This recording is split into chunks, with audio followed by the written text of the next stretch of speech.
নমস্কার, আমি উজ্জ্বল মণ্ডল। আজ আলোচনার বিষয় জায়গির কি, জায়গিদারি সংকট কি এবং এই জায়গিদারি সংকট মুঘল সাম্রাজ্যের পতনের জন্য কি ভূমিকা পালন করেছিল। এই বিষয়টি আলোচনা করতে গেলে আমাদেরকে প্রথমেই জায়গির কি সেই সম্বন্ধে কিছু ধারণা লাভ করা প্রয়োজন।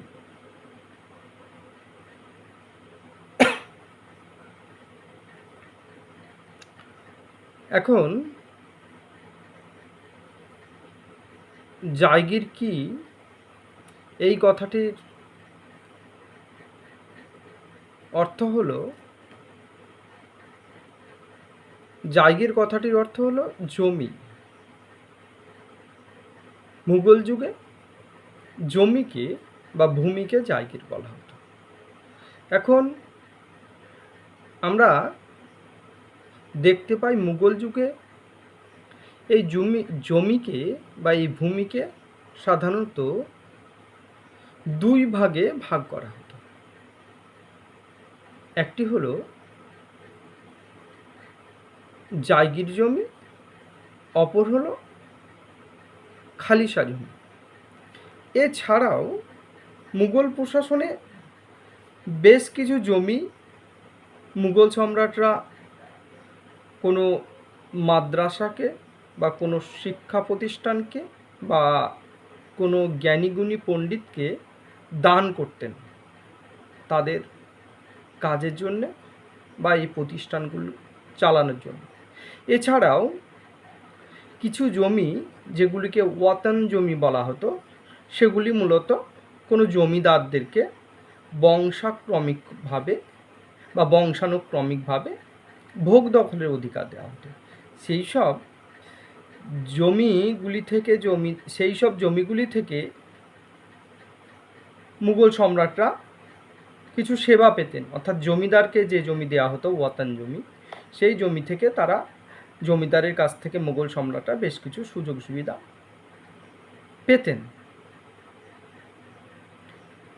এগুলিকে ওয়াতন জমি বলা হতো। তাহলে আমরা দেখলাম মূলত মুঘল যুগের জমি দুটি ভাগে বিভক্ত। একটি হচ্ছে জায়গির জমি, আর একটা হচ্ছে খালিশা জমি। এছাড়াও আরও কিছু পেলাম যে জমিগুলি দান করা হতো, বিভিন্ন ক্ষেত্রে মুঘল সম্রাটরা দান করতেন। তাহলে এই দান করা জমিগুলি বাদ দিয়ে আমরা মূলত জমিকে দুই ভাগে ভাগ করা হয় মুঘল প্রশাসন ব্যবস্থায় জমিকে। এখন জায়গির জমি বলতে কোন জমিকে বোঝানো হয় এবং খালিশা জমি বা কোন জমিগুলি, এগুলি জানা দরকার। মূলত জায়গির জমি বলতে সেই জমিগুলিকে বোঝানো হয় বা হতো যে জমিগুলিকে মুঘল সম্রাটরা তাদের প্রশাসন ব্যবস্থায় যে সমস্ত উচ্চপদস্থ কর্মচারী থাকতেন, সেই সমস্ত উচ্চপদস্থ কর্মচারীদেরকে বেতনের পরিবর্তে তাদের বেতনের সম আয়ের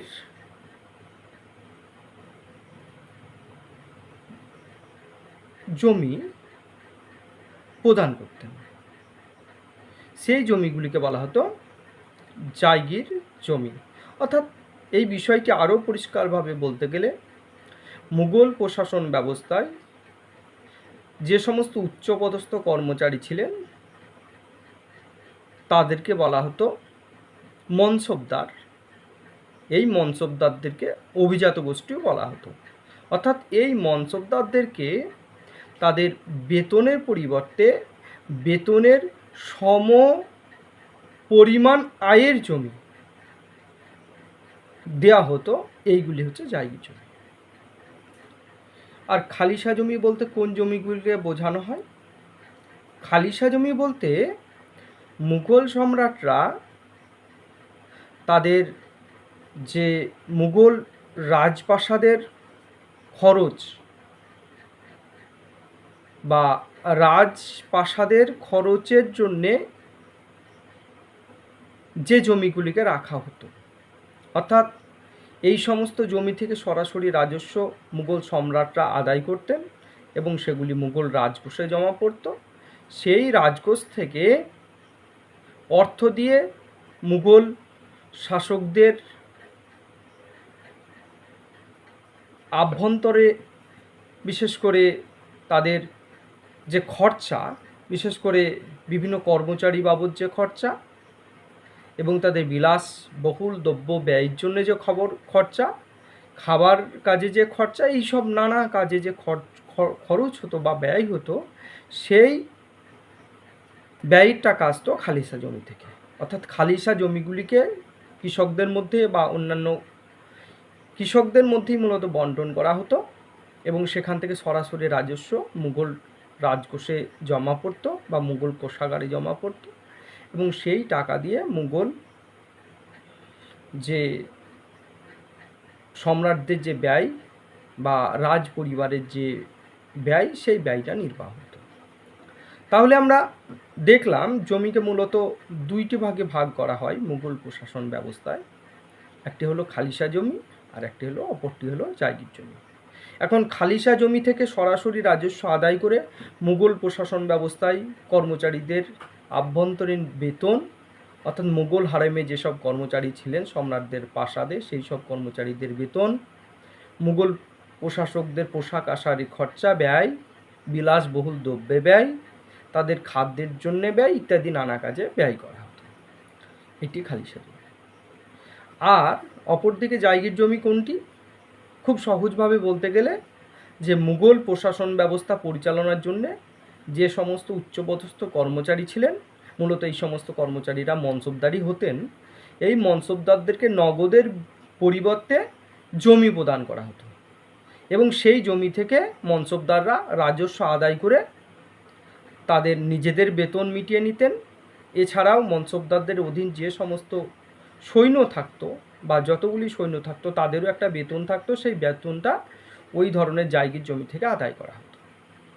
তাহলে জায়গির জমি থেকে মনসবদারদের বা উচ্চপদস্থ কর্মচারীদের বেতন এবং তাদের অধীন যে সমস্ত সেনাবাহিনী থাকতো সেই সব সেনাবাহিনীরও খরচও ওই জায়গির জমি থেকে আদায় করা হতো। এই ছিল জায়গির জমি। তাহলে আমাদের কাছে পরিষ্কার দুটো বিষয় আমরা পেলাম। এখন বিষয় হলো এই যে জায়গির জমি আমরা পেলাম, তো এই জায়গির জমি বা এই জমিকে কেন্দ্র করে মুঘল প্রশাসন ব্যবস্থায় একটি সংকট লক্ষ্য করা যায়, যে সংকটকে আমরা জায়গিদারি সংকট বলে জানি বা জায়গিদারি সংকট নামে এটি পরিচিত। কি এই সংকট বা এই জায়গিরদারি সংকট হলো, আমরা জানি যে মুঘল সম্রাট আকবর প্রশাসন ব্যবস্থাকে সুদৃঢ় ভিত্তির উপর প্রতিষ্ঠা করার জন্যে বা প্রতিষ্ঠিত করার জন্যে তিনি মনসবদারি ব্যবস্থা বলে একটি ব্যবস্থার প্রচলন করেছিলেন। এখন মনসব কথাটির অর্থ কি? মনসব কথাটির অর্থ হলো পদমর্যাদা। আর মনসবদার কারা? এই কোনো পদ যখন কোনো একজন ব্যক্তি গ্রহণ করতেন তখন তাদেরকে আমরা মনসবদার বলে থাকি। এখন এই যে মনসবদাররা ছিলেন, তো এই মনসবদাররা একই সঙ্গে দুটি দায়িত্ব পালন করতেন বা একাধিক দায়িত্ব পালন করতেন। একদিকে তারা সামরিক দায়িত্ব পালন করতেন, অপরদিকে তারা অসামরিক বা বেসামরিক দায়িত্ব পালন করতেন। এই সামরিক দায়িত্ব কি? তো মুঘল প্রশাসন ব্যবস্থায় যখন কোনো একজন মনসবদার তিনি যুদ্ধক্ষেত্রে গিয়ে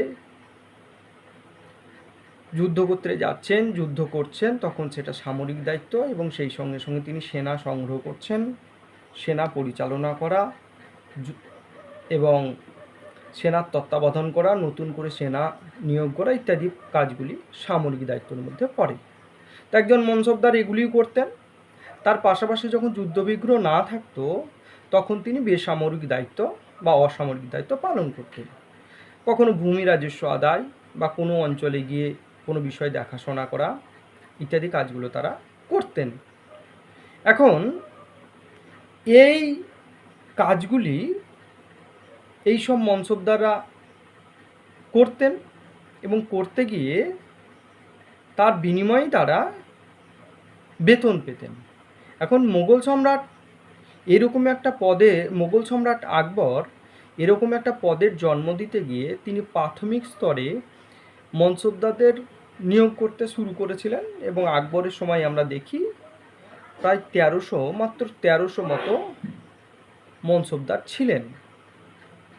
স্বাভাবিকভাবেই মুঘল যুগের যে পরিমাণ জমি ছিল সেই জমি তাদেরকে বেতনের পরিবর্তে দেওয়া হতো মনসবদারদের, কিন্তু আমরা দেখি মুঘল সম্রাট জাহাঙ্গীর এবং সেই মনসবদারদের সংখ্যা উত্তরোত্তর বৃদ্ধি করেন, অর্থাৎ বহু ব্যক্তিকে এই মনসবদারি পদে নিযুক্ত করেন এবং মুঘল প্রশাসনে যে জায়গির জমি ছিল সমস্ত জমিকে অকাতরে মনসবদারদের মধ্যে বিতরণ করতে থাকেন। এবং পরবর্তীকালে আমরা দেখি মুঘল সম্রাট শাহজাহান যখন ক্ষমতায় আসেন এবং তার পরবর্তী আওরঙ্গজেবের সময়কালেও এই মনসবদারের সংখ্যা কিন্তু উত্তরোত্তর বৃদ্ধি পেয়েছিল। কারণ কি? কারণ হচ্ছে মুঘল সম্রাট আওরঙ্গজেব তিনি উত্তর ভারতের পাশাপাশি দক্ষিণ ভারতের বিজাপুর, গোলকুন্ডা ও মারাঠা রাজ্য দখল করতে গিয়ে তিনি মারাঠাদেরকে নিজে দলে আনার জন্য বেশ কিছু মারাঠাকে তিনি মনসবদার পদে নিযুক্ত করেছিলেন এবং তাদেরকে জমি প্রদান করেছিলেন। এছাড়াও তিনি বিজাপুর এবং গোলকুন্ডা এই দুটি রাজ্য জয় করেছিলেন। জয় করার পর দক্ষিণ ভারতের বিজাপুর এবং গোলকুন্ডার বেশ কিছু মুসলিমকে তিনি অভিজাত মুসলিমের আখ্যা দিয়েছিলেন এবং তিনি দক্ষিণ ভারতের মুসলিমদেরকে তিনি মনসবদার পদ দিয়েছিলেন এবং দক্ষিণী অভিজাত হিসাবে তিনি চিহ্নিত করেছিলেন। ফলে তিনি এই মারাঠা এবং দক্ষিণ মুসলিমদেরকে জমি প্রদান করেছিলেন মনসবদারকে। কিন্তু এই সময়ে এই যে পূর্বেই আমি বলেছি জায়গির ব্যবস্থা যেটা প্রচলিত ছিল, উচ্চপদস্থ কর্মচারীদেরকে বেতনের পরিবর্তে জমিদানের যে ব্যবস্থা ছিল, এই ব্যবস্থায় কিন্তু আওরঙ্গজেবের সময় একটা বড় সমস্যার সম্মুখীন হয় এবং তার পরবর্তী শাসক আওরঙ্গজেবের পরবর্তী যারা পুত্র সন্তান ছিলেন তাদের সময় এই সংকট চূড়ান্ত আকার ধারণ করে। এই ব্যবস্থায় আমরা জায়গিদারি সংকট নামে জানি। এখন এই জায়গিদারি সংকট ব্যবস্থায় কি হয়েছিল? মুঘল সম্রাট আকবর যখন এই মনসবদার নিয়োগ করেছিলেন তখন তার সংখ্যা ছিল মাত্র 1300, কিন্তু আওরঙ্গজেবের সময়কালে মনসবদারের সংখ্যা বেড়ে গিয়ে প্রায় 13,000 হয়ে গিয়েছিল। ফলে আমরা এখান থেকে দেখতে পাচ্ছি মুঘল যুগে মনসবদারদের সংখ্যা বৃদ্ধি পাচ্ছে ঠিকই, কিন্তু মুঘল প্রশাসন ব্যবস্থায় যে জায়গির তার সংখ্যা কিন্তু বাড়েনি। ফলে জমির পরিমাণ বাড়ছে না, অথচ মনসবদারের পরিমাণ ক্রমাগত বেড়ে যাচ্ছে।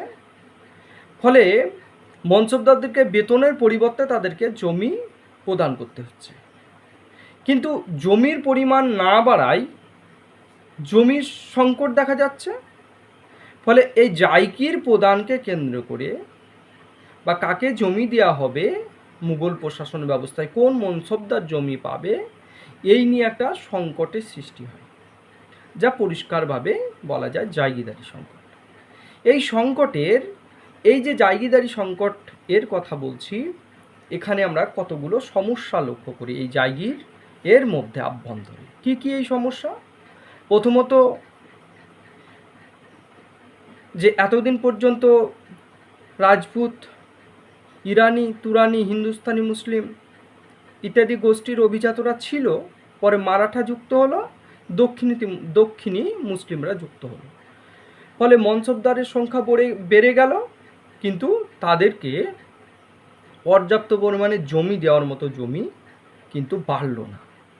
ফলে যে জমিটুকু ছিল সেই জমিটুকুই সবার মধ্যে বিতরণ করে দেওয়ার চেষ্টা করা হলো। এতেই সমস্যাটা শুরু হলো।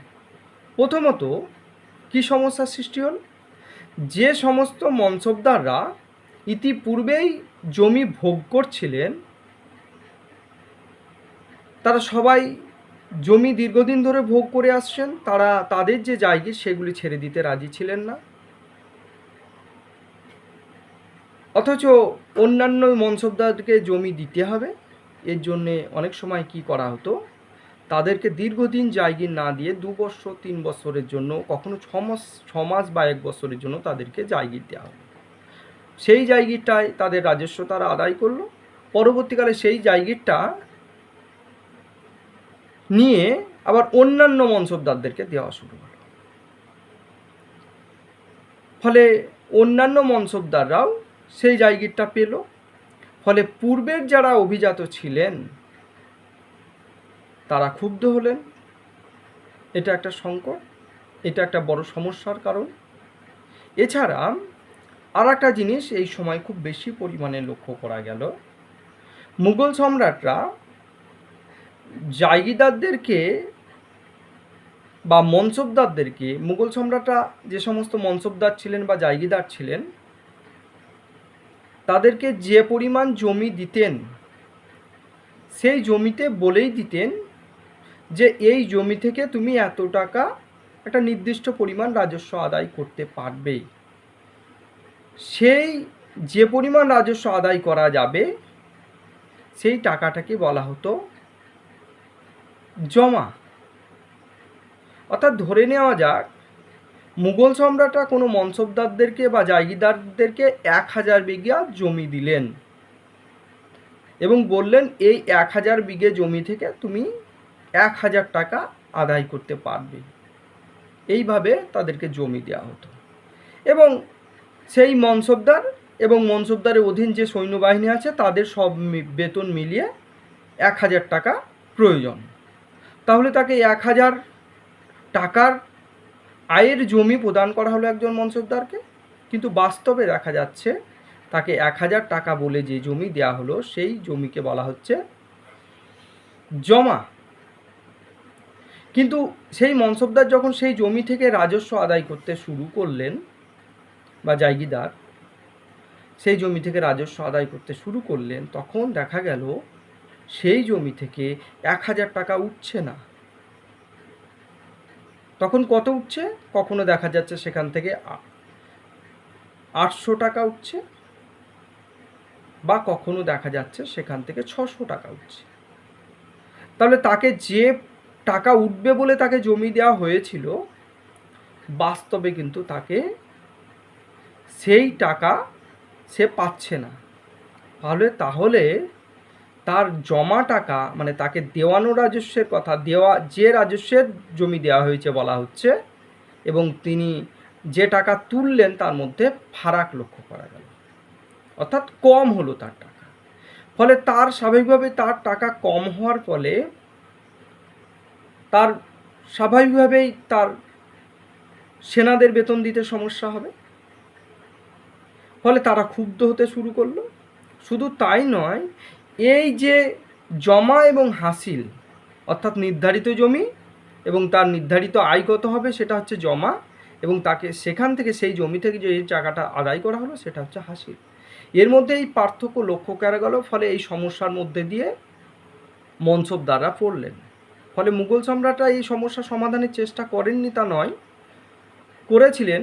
বিশেষ করে জাহাঙ্গীরের সময়কালে এই জমা এবং হাসিলের সমস্যা দূর করার জন্য জাহাঙ্গীর কী করেছিলেন, তিনি কিছুটা ব্যবস্থা করেছিলেন, কিন্তু সেই ব্যবস্থা খুব একটা বেশি কার্যকরী হয়নি। ফলে দেখা যাচ্ছে একদিকে জায়গিদার কেন্দ্র করে জমা হাসিলের পার্থক্য, অপরদিকে পর্যাপ্ত পরিমাণে মনসবদার যত আছে ততটা জমি নেই, সে একটা সমস্যা।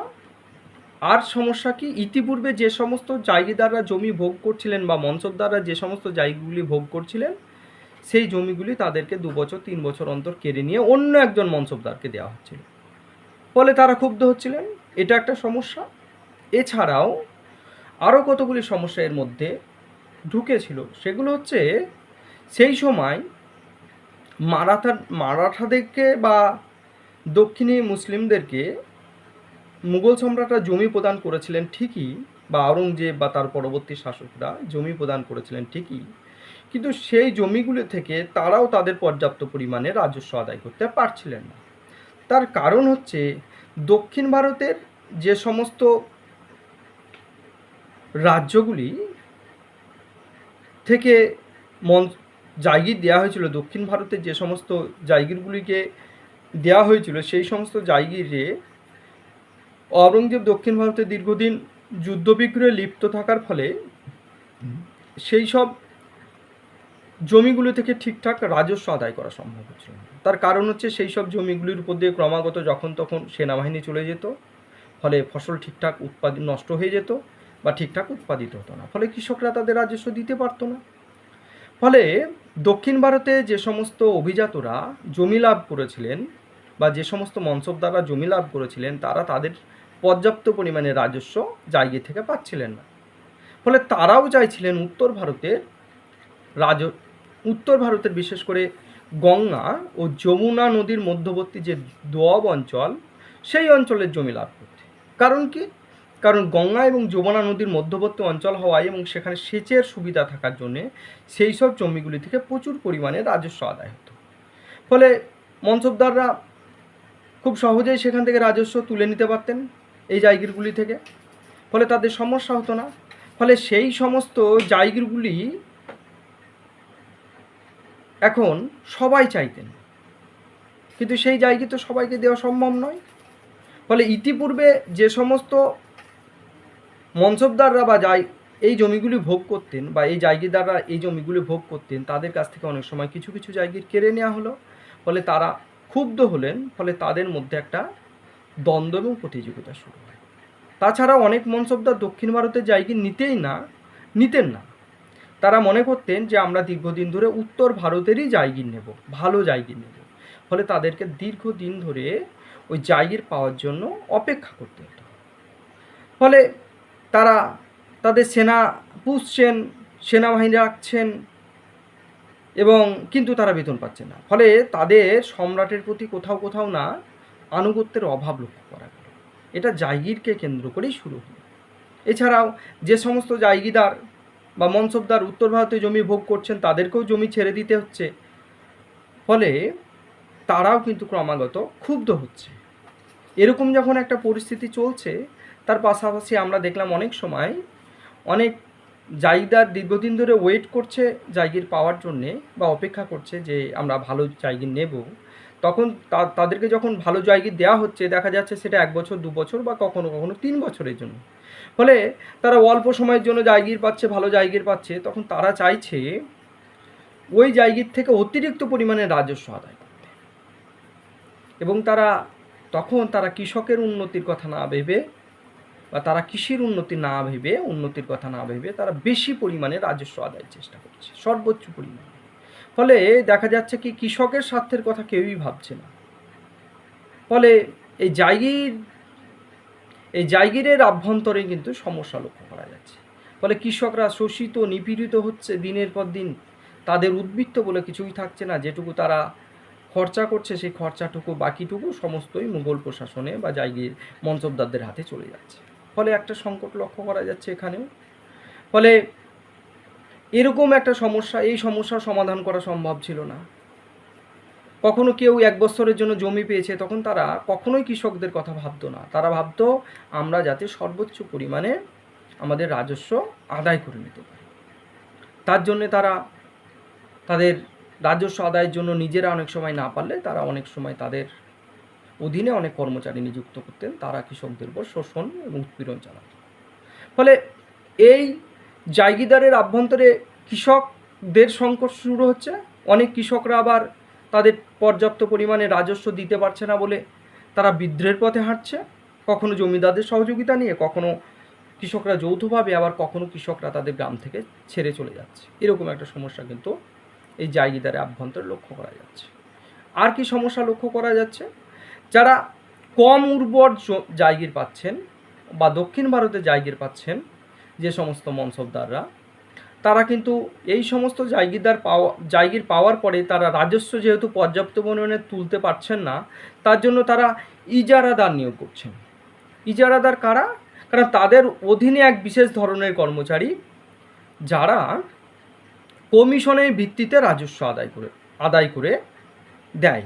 অর্থাৎ তারা একটা কমিশন বা পার্সেন্টেজ নেয় এই মনসবদারদের কাছ থেকে, তার বিনিময়ে তারা মনসবদারদের হাতে তাদের ওই জমির রাজস্ব তুলে দেয়।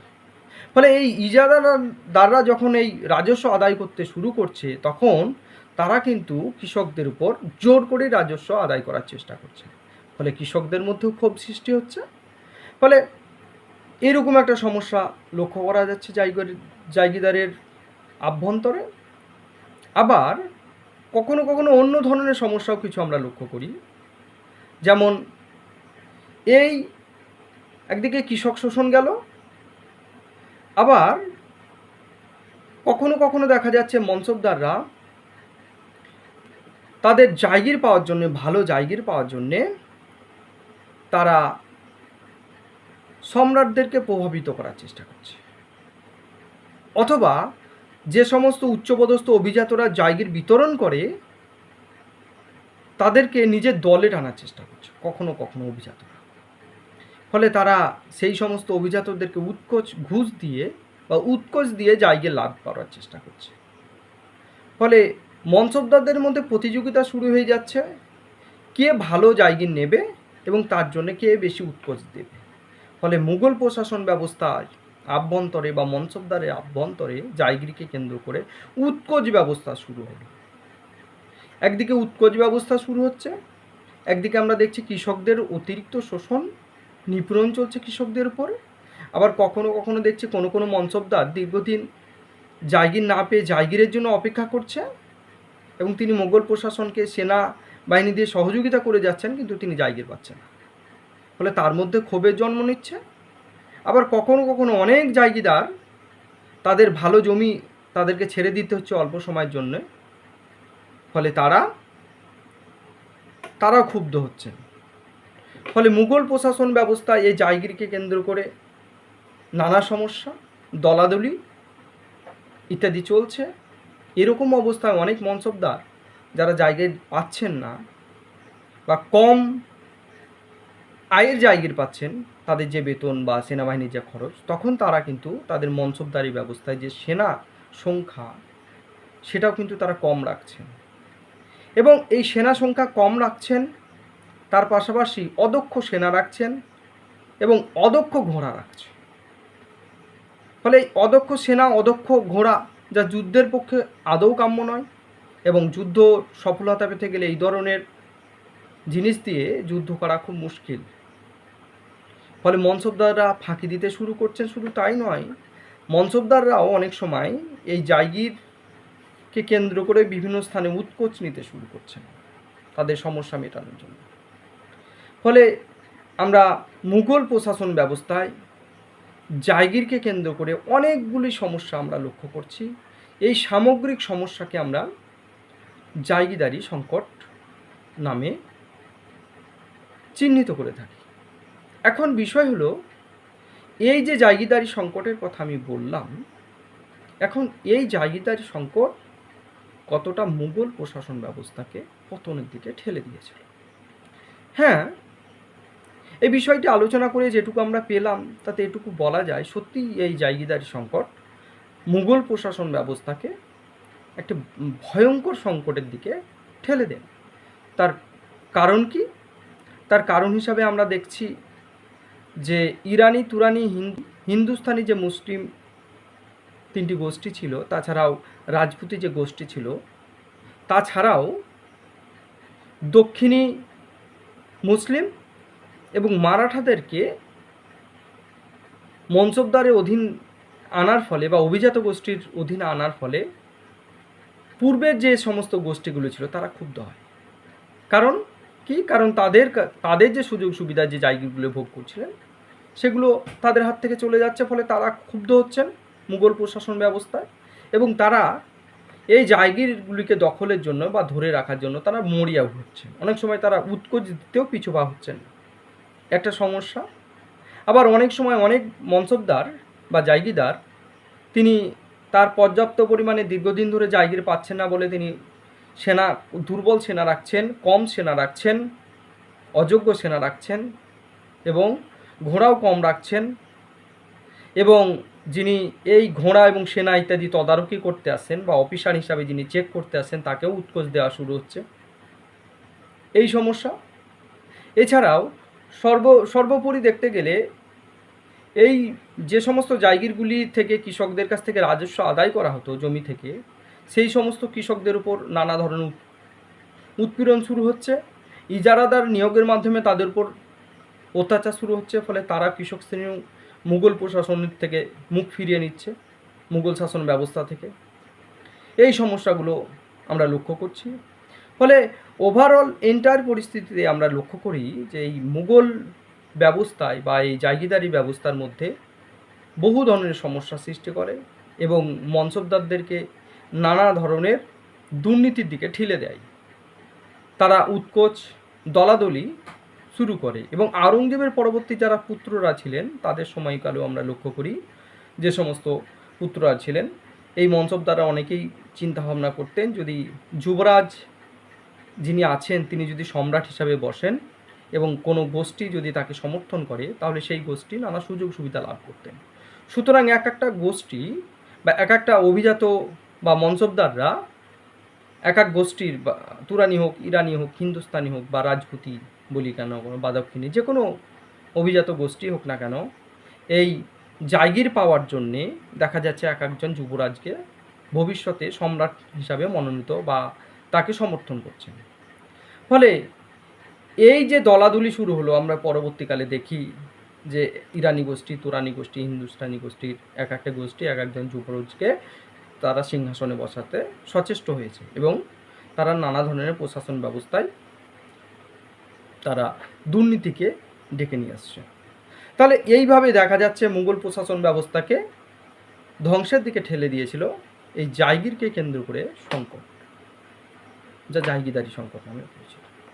তাই আমরা যেটুকু লক্ষ্য করলাম, তো জায়গিদারি যে সংকটের কথা বলছে সেটি হচ্ছে মুঘল প্রশাসন ব্যবস্থার পক্ষে সত্যিই একটি মারাত্মক ব্যাধি বলা যায়, যা মুঘল প্রশাসন ব্যবস্থাকে ধীরে ধীরে ভেঙে ফেলেছিল বা পতনের দিকে নিয়ে যেতে সুনিশ্চিত করেছিল। তাই অন্যান্য যে সংকট বা সমস্যা মুঘল প্রশাসনকে পতনের দিকে গিয়েছিল তার মধ্যে জায়গিদারি সংকট একটি উল্লেখযোগ্য কারণ হিসাবেই চিহ্নিত করা যায়।